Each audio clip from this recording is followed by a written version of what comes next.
સમય તો થયો તે દિવસથી તેરડા મનુ એ ઘર રાજાના ભોજન માટે જવા લાગ્યું. એક દિવસ માતા બનેલી હરણીનો વારો હતો. તેને વિચાર આવ્યો કે મેં તો મારા બચ્ચાને હમણાં જ જન્મ આપ્યો છે. હવે હું તેને છોડી દઈ રાજાના ભોજન માટે કઈ રીતે જઈ શકું? મારા બચ્ચાની સંભાળ કોણ રાખશે?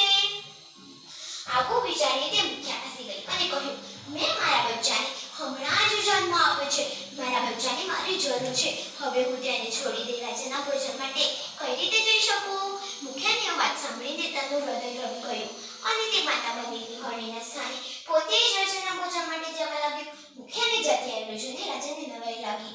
તું મુખ્ય છે તો બીજાને હુકમ કરી શકો, તો તું જાતે જ કેમ આવ્યો? રાજાએ જવાબમાં કહ્યું, એક માતા બનેલી હરણીના સ્થાને હું આજે આવ્યો છું. હું મારી પ્રજાની રક્ષણ ન કરી શકું તો મુખ્ય શાનો? મુખ્યએ જવાબમાં કહ્યું. રાજાએ જેવું સાંભળ્યું તેને પોતાની જાત પર શરમ આવી. હું કેટલો ક્રૂર છું! માત્ર માણસો નહીં પરંતુ પ્રાણીઓ પણ મારા રાજ્યની પ્રજા છે. મેં તેમની કાળજી લેવાને બદલે હત્યા કરી. મને પોતાની ભૂલ સમજાઈ. હવેથી પ્રાણીઓને મારીને તેમજ તેમનું રક્ષણ કરીશ. આ વાર્તા પરથી એ બોધ મળે છે કે કોઈ ખોટું કામ કરવું જોઈએ નહીં, જેથી કરીને આપણને પાછળથી પછતાવા થાય. સ્ટુડન્ટ